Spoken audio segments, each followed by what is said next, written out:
Okay, great. So we are also going live on YouTube. Great, great, great, great, great. So before we start, and just wanted to check from all of you guys, is my audio video clear? If it is clear, you can just write clear in the chat box, please. Is my audio video clear? बता दो यार, बता दो, ऐसे ना करो. Right. No problem, no problem. Right. Great, great, great. फटाफट, फटाफट, फटाफट. Right. I want a confirmation from all of you, those who have joined in.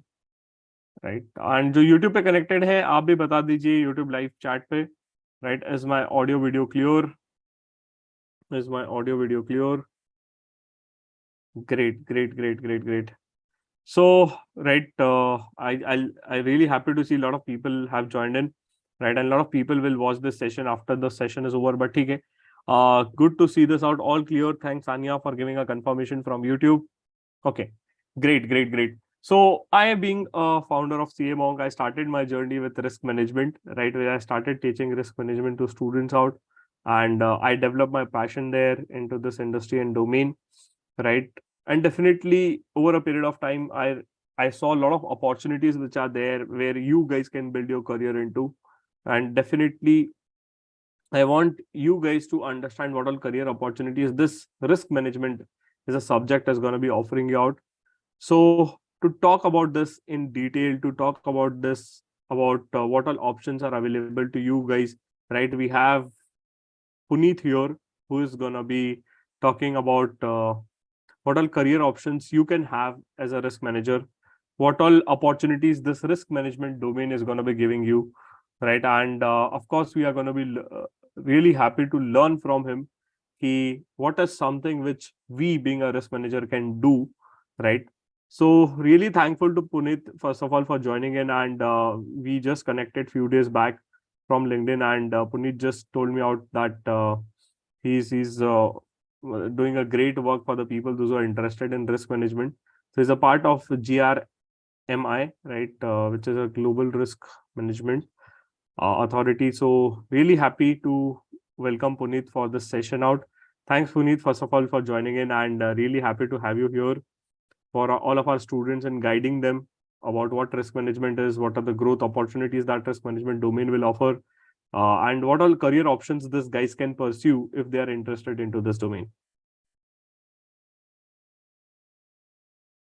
Yes, yes, Puneet. Hi, Shivam. Am I audible to everyone? Yeah, you're audible, perfectly audible. Firstly, thank you. Thank you for the lovely introduction and the opportunity for us to be present on this forum. Thank you for acknowledging that we are doing a great job, but I think you are doing a great job as well. We keep seeing your post every day on social media and have been following you. Great stuff that, students have a mentor where, they could follow and they could always reach out to. Always good being a mentor. So thanks, Shivam, for that. Hi, everyone. Thank you for joining in. I represent Global Risk Management Institute. We are the only institute in the world that possibly does an end-to-end one-year master's in risk management as a collective program. The sections that we cover are strategy, operational, financial reporting, IFC or SOX, all of you would have heard about being C aspirants, compliance, third-party risk, sustainability, cybersecurity, IT, and obviously any new age risk that would come in. So possibly everything that's in the world of risk management. As an institute, we are also the authors of the Model Risk Code. That's the code written by us voluntarily and co-authored with FICCI. Mr. Damodaran, who's also the former SEBI chairman and also the author for Clause 49, which is the only risk paper available in the country, official paper that's available, is also leading the whole initiative as the chairman for the Model Risk Code. GRMI being the active and the primary author for the code, is also now voluntarily taking that code to the government and many other institutional bodies to make it a voluntary or a mandatory code for all companies. I also have Nikhil Nair with us. Nikhil joined us for our one-year full-time program as a CA finalist, took a break from CA, joined our program, completed our program, had a great stint with Valvoline on a special assignment while he was with us for about 9 months, then went ahead and joined PwC, In between Valvoline and PwC, he also completed his chartered accountancy program. So again, double masters, CA and a PG in risk management professional. Hey, Nikhil, thanks for joining in. I would, Shivam, if it's okay if I share the screen. Yes, please. So guys, while I would share the screen and there will be some pages, graphics, and we'll try to make it as easy as possible. But I would also request everyone to please keep writing questions, or even feel free to unmute yourself and ask questions. We'll try to address this in between or take it up at the end, depending on the flow of the conversation. But please keep putting your questions alongside on the chat box, or raise your hand, anything, whatever is convenient. So why risk management, right? The world is talking about risk management. It is just unfortunate that post-COVID, the world is talking about risk management, while risk management has been there or existed since the time business or corporates have existed. Everybody has been practicing risk management in their own way. The only positive from COVID is that, yes, of course, people have been talking about it very commonly, frequently. Companies have been investing into it. Compliances have gotten stricter. People are talking about emerging risk. People are talking about risk beyond finance. And of course, as I said, the only positive from COVID could be that the need for risk management and risk management professionals has been reiterated globally. Amongst just the big four consulting firms, the total demand has been 10,000 to 30,000 people in next 5 years just in India. Globally, of course, it's much higher. Multiple articles suggest that big four or other specialized firms would also be focusing on talent which understands cybersecurity, IT risk management, technology risk beyond just financial risk, or domains like internal audit, enterprise risk management, business continuity planning, fraud, forensic investigations. All of that has been part of the risk advisory or risk assurance verticals. So as you see on the screen, multiple newspaper articles from a couple of years back that have linked risk management to COVID. But as I said, it always existed. Just that the positive is that the need has been reiterated. And yes, it's been a hot job. Everybody who understands, who has keen interest in business, who wants to analyze data, who wants to do research, identify different risks for companies, assess them, know how to prioritize them, and then, of course, recommend to their businesses or clients on how to mitigate them. This is an interesting career for all of them. Why risk management, right? We have been living in a VUCA world. I'm sure many of you have come across this terminology. Volatile, uncertain, complex, ambiguous. Last 3 years with COVID, with the Ukraine war, with technology disruptions, geopolitical issues, raw material prices going up, supply chain issues from China, all of that has definitely proved that, yes, it is a VUCA world. It's no more the 80s where you set up the manufacturing plant and then you could be good for the next 30 years, right? We are living in a world where it is really all four of it. And then every company has top of the mind concerns around their turnovers, profits, efficiencies, funding, reputation, competition, share valuation, and of course, investors, stakeholder or all stakeholders' interest in getting the right return on investment. And hence you need to identify risks that could protect the business. These risks could be, again, they could be strategic, financial, operational, cyber, IT, third party, compliance, something to do with digitalization, or the new age things like sustainability, right? Where companies are saying if you are probably not ESG compliant, if you're not reporting your numbers correctly, if you're not sustainable in the future, we probably won't procure from you. If you're net not a green company, or somebody who doesn't believe in concepts like diversity, equity, inclusion, DEI, somebody who's not working towards social goals, you do not have a right governance structure in place, all of that could be a negative, right? So these are the new age risks. Now look at the governance flowchart from Johnson & Johnson. This enterprise risk management framework or a report has been publicly available, and I picked it up from there. Firstly, if you guys look at the screen, who's involved as part of the risk management team? Who's part of this overall strategy? It's board of directors, executive committee, all CXO suite reporting to the board of directors, all business units, and possibly everyone, right, working as a workman, working as a supervisor, responsible for payables, receivables, quality, production, inventory, anything, right? Everybody in the organization is part of the overall governance structure and responsible for risk management. Threat or an opportunity? Countries like us, which is west to China, which is almost all of the world, right, have been talking about risk as threat. Mandarin dictionary suggested that risk is an opportunity. It is an opportunity, right? If you're entering into a new business, a new geography, a new technology that you're adapting, a new product that you're launching, it would come with its own set of threats. It's those threats that you have to identify, assess, and mitigate to be able to capitalize on that opportunity. So no one is wrong, right? It's an opportunity and it's a threat. Of course, we have been attuned to the threat side of it, because when we tell our parents, at least, when I told my parents I'm going to be an entrepreneur, leaving a very fancy, high-paying job, the first thing was, why? Isn't that a risk? I said, yes.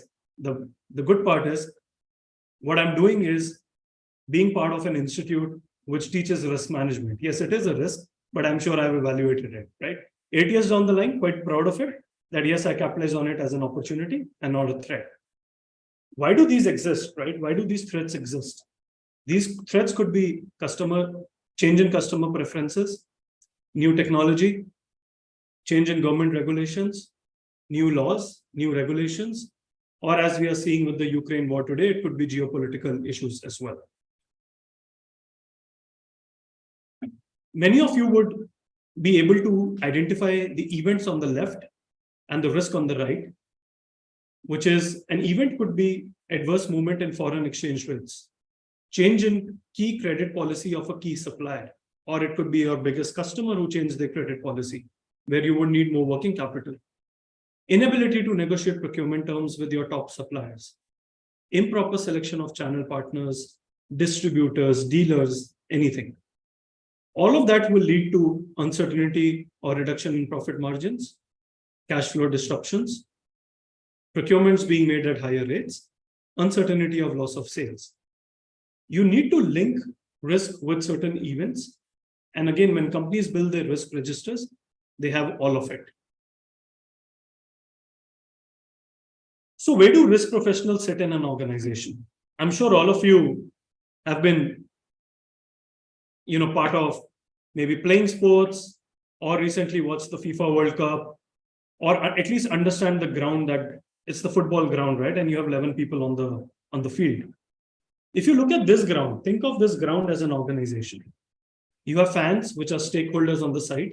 A stakeholder could be anyone. It could be your vendors, suppliers, customers, investors, employees, anyone, right? Club and league owners, again, stakeholders. I would possibly treat them as investors. And then you have 11 people on the floor. If you look at the first ones, these are management control owners. These are people where the left wing and the right wing, or the left striker or the right striker, they're not talking to each other. They're busy huddling in their own jobs. These could be different departments where all of them are busy doing their own stuff. And everybody is trying to mitigate risk at the first level itself. The second is the monitoring, compliance, quality, security professionals.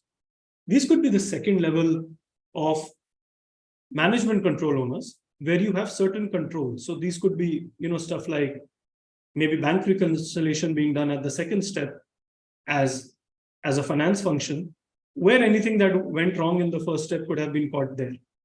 There could be controlled self-assessments. There could be internal audits, internal team audits. It could be all of it, right? And then you have the third step, which is the risk assurance vertical.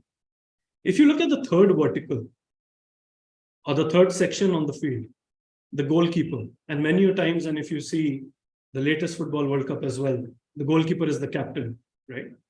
Unlike cricket, where wicketkeeper is not the captain usually. This guy has view of the full field. He knows what's everyone doing. This guy has data of the whole organization. This guy wants to analyze data, look at the whole field from a different view. Look at what fans are doing. Look at what stakeholders are doing. Look at what my people are doing on the field. Come up with, identify certain risks that could impact the whole business. That's risk assurance for you. You could be sitting on top of an organization, directly reporting to the chief risk officer, or the chief risk officer reporting independently directly to the board of directors, after having a full view to the organization. Risk needs to be managed to provide a higher assurance on probability or value creation. Again, as risk and uncertainty goes down, the value keeps going up. How will risk and uncertainty go down?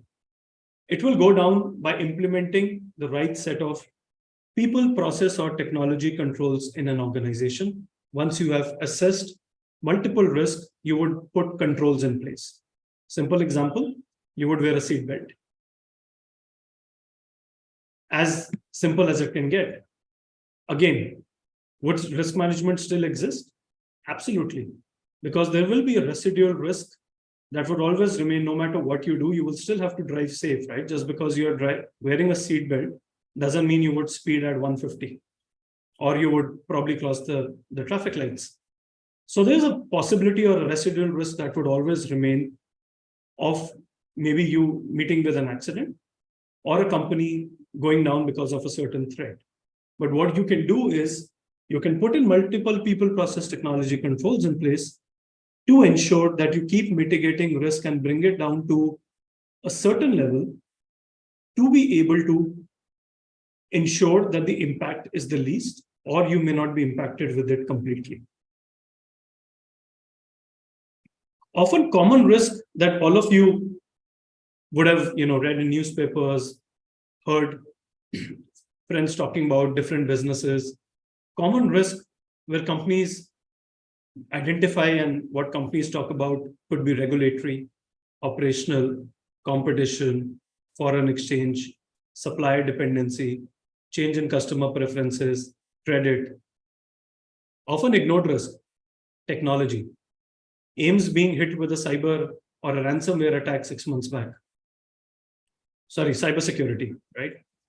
Technology, yes, what has Blinkit done to many kirana stores or even big bazaars of the world? Environment, reputation. What happened with Maggie? More than quality, they could have gone down on reputation. They quickly managed it with the right set of PRs, with the CEO going out. And of course, they were back in the market with the right set of PRs and an assurance that we are Maggie. But they were ready with their PRs. Health safety, climate change. Everybody has been ignoring climate change. There have been beverage companies who have been planning how to move out plants from Africa. The water table is going down. There have been cocoa companies which have probably planned how to move out of a particular region because the climate won't support growing cocoa, coffee, whatever in the future. You have already been in that geography for hundreds of years. You have labor, plant, investment, vendor, supplier, logistics, everything sorted. But next 25 years, the weather won't support maybe growing the same crop because of floods, because of heat, because of whatever, climate change. You need to move out, right? If you don't plan for it today, it could impact you 20 years down the line. Political. All of us stopped using Zoom in 2020, right? Many of us got onto Zoom and many said, no, it's a Chinese app. Even though all of us were just playing Tambola online, we still believed that Zoom is a Chinese app and is stealing my data. Political. Loss of investor confidence. I'm sure you recognize the guy on the screen, right? Though a wrong example, I really love this guy. But yes, what happened with PhonePe some time back? Asked to move out, loss of investor confidence because of few activities at the company. Mergers and JVs. 3 great men on the screen.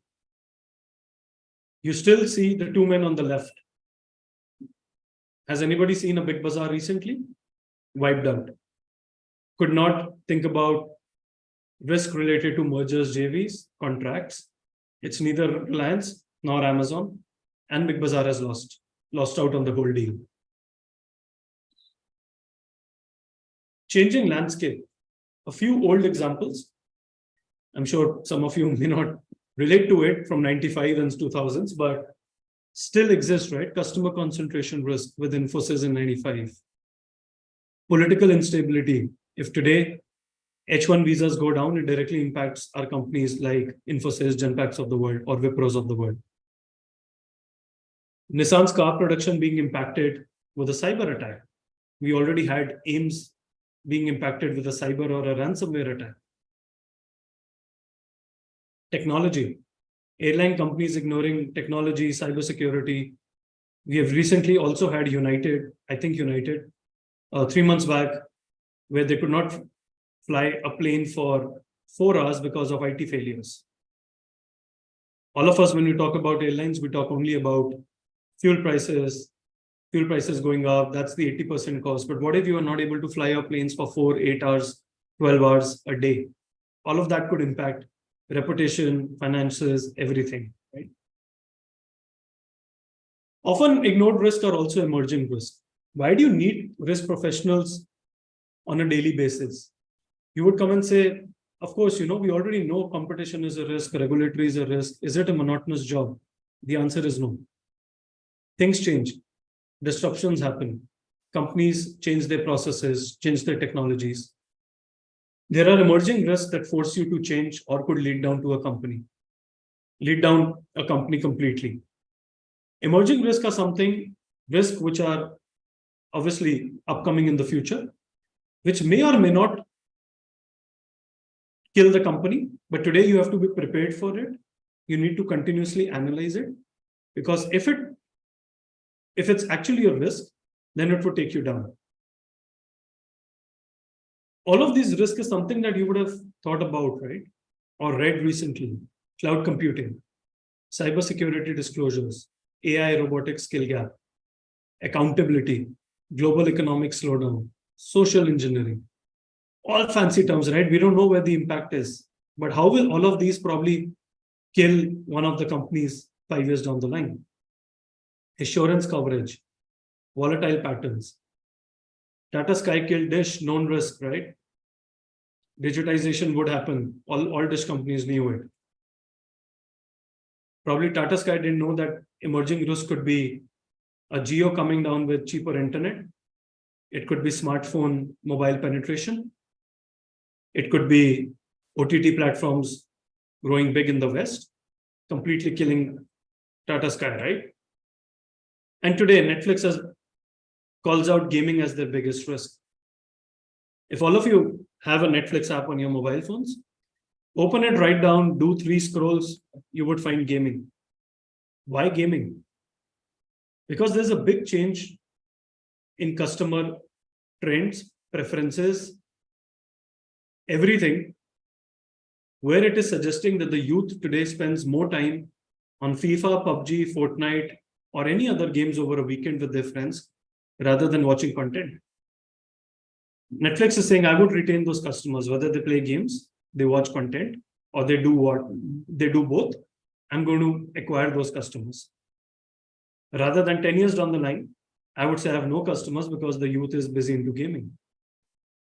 Now it's an emerging risk, right? There's no surety of whether gaming would kill a Netflix or not. And Amazon could laugh at Netflix 10 years down the line, saying, why did you invest in gaming? Everybody's still watching content. Or a Netflix could laugh at Amazon and said, you know what? We took the first leap and now we are a gaming company now. We have all the youth with us. We are a gaming and a content company. Similarly, if you look at 2 companies that possibly all of you would have seen on the roads, Tata Motors and Maruti. A Tata has gone a completely EV way, while a Maruti continues to sustain or build their business on hybrid and CNG. While EV is an emerging risk, we don't know whether it would completely take over the market. One company which is dependent on diesel cars, not being able to penetrate too much in the Indian market, has gone the EV way to find new customers and penetrate in case EV is a risk. We have already covered it. It's more of opportunity because we are the largest EV vehicle producer in the country. While a Maruti is still sitting happily and saying, sorry, boss, tier 2, tier 3, it's about CNG, it's about hybrid.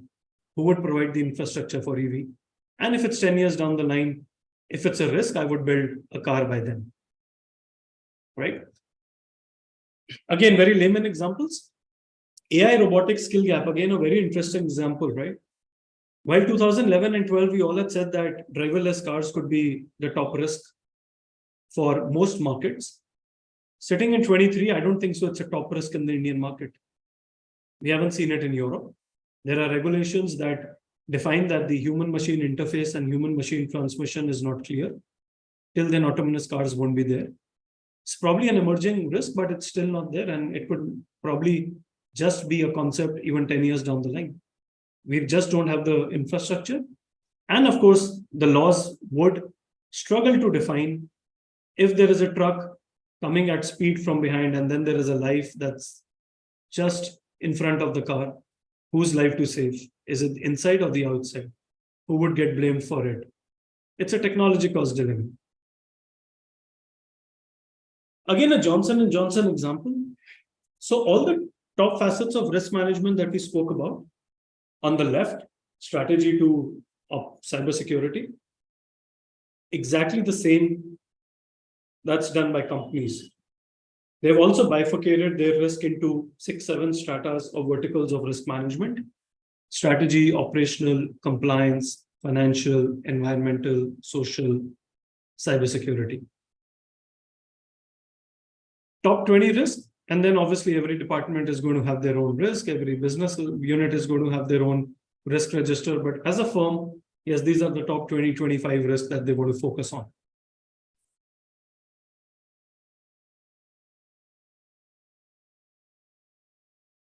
These are certain COSO and enterprise risk management frameworks that many of you would study as part of your future studies, being internal auditors or risk professionals. It could be part of the CA program, or these are certifications available on the internet. But of course, at GRMI, we focus a lot, since it's a specialized risk management program. So we focus a lot on the COSO-based ERM framework. It's basically a 3D dimensional cube, which talks about how every strategic operation, reporting, compliance, or all facets of risk management, how do they intersect each other and how everything is linked to each other.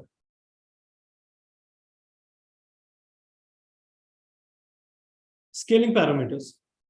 As I said, Maruti would have treated a risk very differently versus a Tata in the same market. Every company, in fact, every business unit could also have different likelihood and impact for a particular risk. That's how companies plot it to prioritize it. So obviously, a cost reduction pressure where the likelihood is high and the impact is also high is a risk that I want to first focus on and try to mitigate this, versus maybe an IT risk, which is still lower on the likelihood. Impact would always still be high, but it's again lower on the likelihood. So maybe I can wait for it and rather invest on the top risks that are up there, like cost reduction, talent, competitive pressures. Then there is a concept of risk velocity. While the likelihood and impact is good, there is velocity as well. So how fast a risk can possibly impact you. Like in Maggie's case, it's an immediate impact, right? Reputation. The likelihood could be very low. Impact is high, but again, the velocity is high. Common example, one bag is broken for airlines. It's all over social media, right? Indigo, Air India, they didn't handle my bag well. The velocity is high. Impact, it's not stopping you from stop taking Indigo flights, right? All of us. It happens. 1 in a million cases happen. Bags are broken. Likelihood, yeah, every day there are millions of bags that travel. Likelihood could be high. But again, all combined, the velocity is high, and then there will be specific PR teams who would be handling such responses or making sure the customers get the right claim, refund, and they leave out as happy customers. So every company would define their likelihood, impact, velocity, and then there are other ways of defining that as well. How do you treat risk, right? So 4 responses, which is the 4T strategy. Tolerate the risk, transfer, very common example of insurance, where you transfer the risk to the insurance company, treat, or terminate. Something like when Uber entered the India market, there's a lot of risk related to cash collections, handling cash. Let's just get rid of cash collections. We terminated the whole risk. 4 years down the line, realized we possibly can't do without cash in the Indian market. Ola is possibly doing well because of acceptance to cash. Okay, let's allow 500 rupees of cash, or maybe like a Zomato today allows 500 rupees of cash delivery, not on big orders, because you can always cancel them. So that's tolerance, right? Where you go beyond your comfort level, that could be tolerance. Treating is where obviously you try to mitigate with the right set of technology controls, people process technology controls, and you are in a way not being impacted with that risk. The movement could happen downwards, diagonal, anywhere, right? Basically, you would, if you remember the first slide where we had the likelihood and the impact. This is the same slide where you see, okay, risk with lower likelihood and impact would be green, and with higher could be in the red, right? Everything that would come, every risk could come to a 1:1. That's the residual rating or the residual risk concept that I spoke about earlier. No matter how many controls you put, you will be in a 1:1 quadrant. You can never be into a 0:0. The risk could always be there. You can only keep reducing the likelihood and the impact. I'm sure all of you recognize the hero on screen, right? A slight negative example. Obviously, I'm sure CSK fans shouldn't feel bad about it, or Indian cricket fans. But all of us know he ran one of the fastest singles in history of T20 cricket, right? 31 kilometers per hour. The same year. So let's say inherent risk is something where a run out would always exist no matter what you do. In cricket, right? A run out can always happen. No matter you plan well, you run well, you have good coordination with your partner, you would watch the fielders, everything. Run out can happen. It could be a direct hit, it could be a confusion, anything. You can bring down the likelihood. The impact would remain possibly the same, right? A Dhoni going out, impact would be the same. Likelihood, yes, can come down with the right set of training. But in the same year where he ran the fastest run, this is what happened, right? The gap is the residual risk. Where all of us were heartbroken with one World Cup going out. Luckily, we are back in the World Cup year. Hopefully, it should be better for all of us.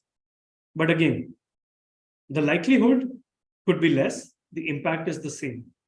And as I said, that residual risk, which is the difference between the crease and the bat, that would always remain there.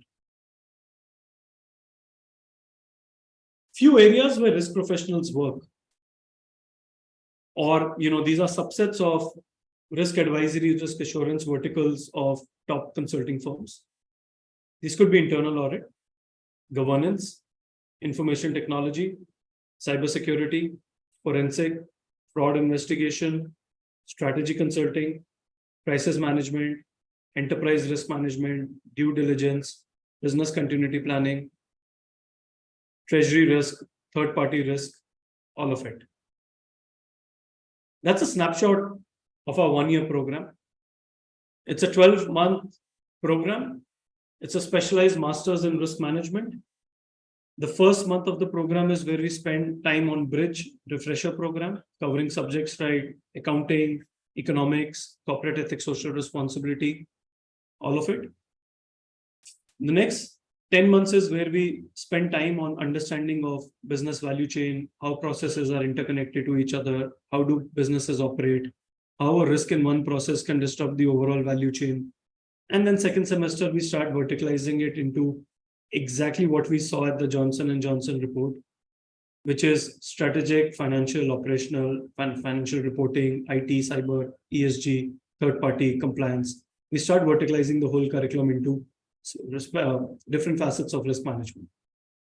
After 10 months, students go for internships. The last 2 months are internship months where students can really work on live projects. These are not tick in the box internship, but these are really live projects, because also we are also solving a problem for many employers where they are seeking talent, trained, skilled risk talent. If students are able to perform well, they are able to convert their internships into pre-placement offers as well. Or at the end of 12 months, for whatever reason, if they don't take up a PPO or they don't convert their internship to PPO, then they come and sit for placements. We have met 99.5% placements till date. In last 2 batches, we have had 90% conversion from internship to pre-placement offers. 85% of our students and alumni work with the big 4 consulting firms, which is EY, KPMG, PwC, Deloitte. If you add a Grant Thornton, Protiviti, BDO, Mazars, and a few boutique risk consulting firms, 95% of our alumni work with top risk consulting firms in the world. 5% obviously work with top brands. They have interned or been placed at brands or as alumni work in brands like Fortis Healthcare, Wipro, PepsiCo, Tata Communications, Valvoline, Delivery, Mahindra. These are the kind of brands where our alumni work in. Alumni recently now have also worked in or continue to work in Wells Fargo, NatWest, Indus Towers. So this talent is obviously accepted in all multinational companies. Obviously, bigger the company, more complex operations and more investment into the chief risk officer vertical as well. Our students come from all kinds of backgrounds. They're CA Inter, CA Finals, chartered accountants, all kinds of graduation backgrounds, science, non-science, commerce, non-commerce, with WorkX, without WorkX. Like any other B school, it's a great mix. We already spoke about this. I'm going to take a break while I display certain profiles on the screen. I'm going to request Nikhil to maybe just talk about his experience and what has he been doing at Valvoline and PwC. Also, Nikhil's view would be restricted to his experience at GRMI and the relevance of the curriculum from GRMI. So his views are no way expressing his employers, current or future employers. Go ahead, Nikhil. Yeah. Hi, everyone. So I'm Nikhil Nair, as introduced by Puneet.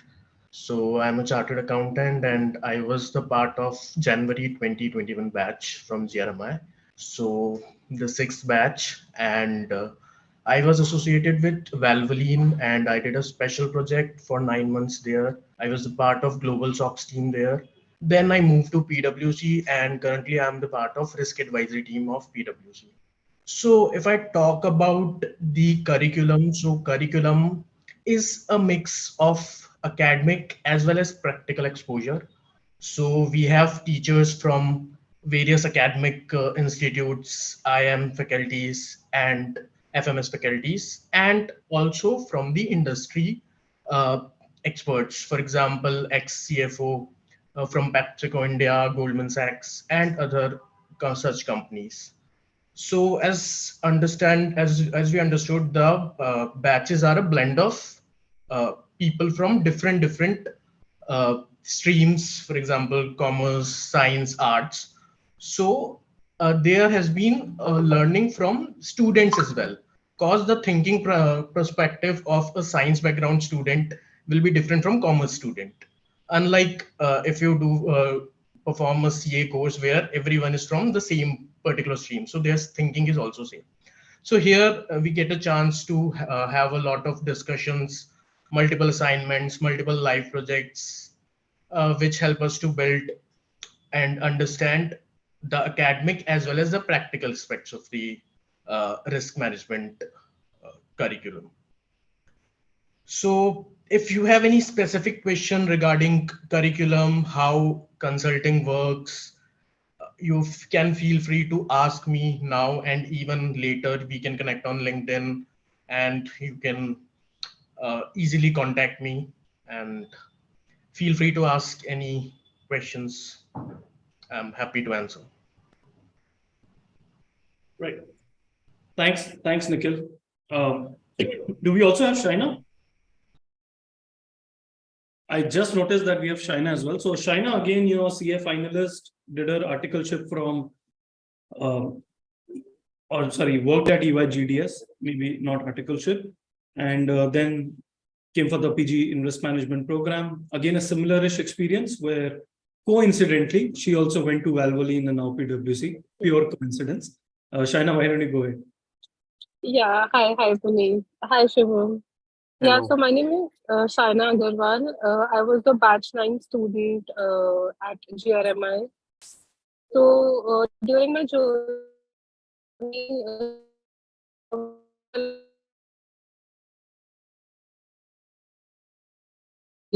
one thing, it's pretty much what Nikhil said, but one thing which I'd like to add was this course, 1 year course, helped me in a way because the kind of profession that we are, it's a very tailor-made course into that domain.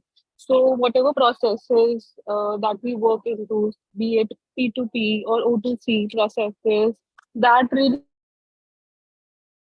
journey. Shaina, bit of a network issue, you're cracking up. Maybe let's try again in 5 minutes. But okay, so that's about different aspects and of risk management and different opportunities available in the risk management domain. You could obviously work in risk advisory verticals after multiple qualifications you do. Just that this program is something that's just specialized and completely focuses on risk management or risk as a domain where you could build your careers as risk professionals. If there are any questions related to risk management, careers in risk management, that can be directed to me, Shivam, Nikhil, or Shaina, anything. We'll be happy to answer. Great. I think, Puneet, one question is there that if someone is interested for this program, how to register or what's the step? Sure. So we'll just put our website.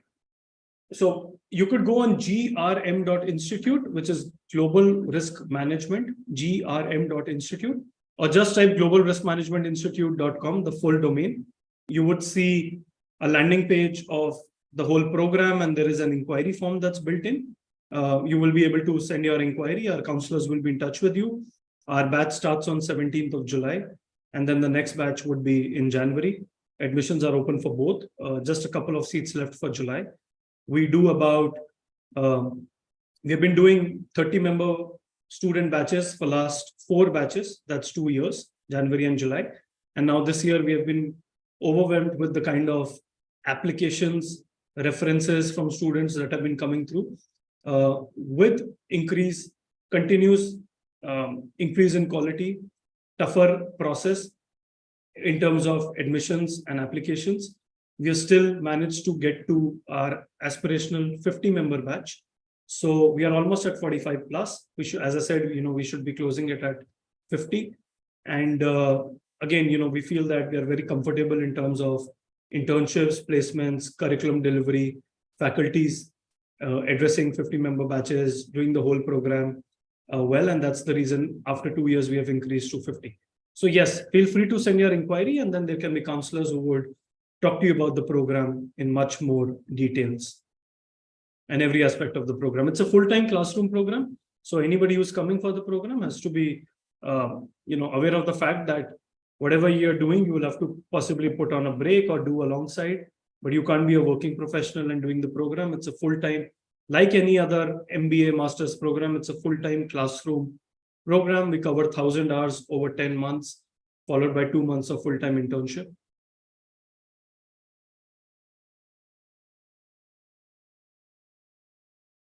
The few queries, will it be conducted virtual or is it going to be face to face? It's classroom. It's 100% classroom. The campus is in Gurgaon, and it's a complete classroom program. You're dedicated to the program fully, as I said, like any other master's program. It's 6 days, and I won't hesitate. Probably Nikhil and Shaina can tell you it could be 7 as well. As I said, it's a rigorous program. I won't say tough because it's all around business logic, good business understanding. It's rigorous, but it's not. If you cover 1,000 hours in 10 months, you can do the calculation with all the Diwali holidays and everything gone by. We really get 36, 38 effective weeks. So it's a good 25 to 30-hour week where students are completely involved in understanding overall risk management domain. So it's again a 6-day program. You're fully dedicated to the program once you're here. Got it. Any other queries, guys, you have? You can put it over a chat box. You can discuss with Punit. Okay, I think that's it. So great. I think thanks Punit for this wonderful session, and it was really great hearing you out about what is the future of risk management and how the things are going to be changing, right? And definitely we'll be happy to have more sessions in upcoming days. So thanks once again from CA Wong team for joining in and guiding our students out about risk management. And definitely those who are interested, you can just watch out the curriculum and then you can decide you can go for the course or not. Right. So thanks Punit, thanks Nikhil for joining in. Yeah. Thanks Shaina for joining in. Thanks everyone joining in as well. Thank you. Thanks. Bye.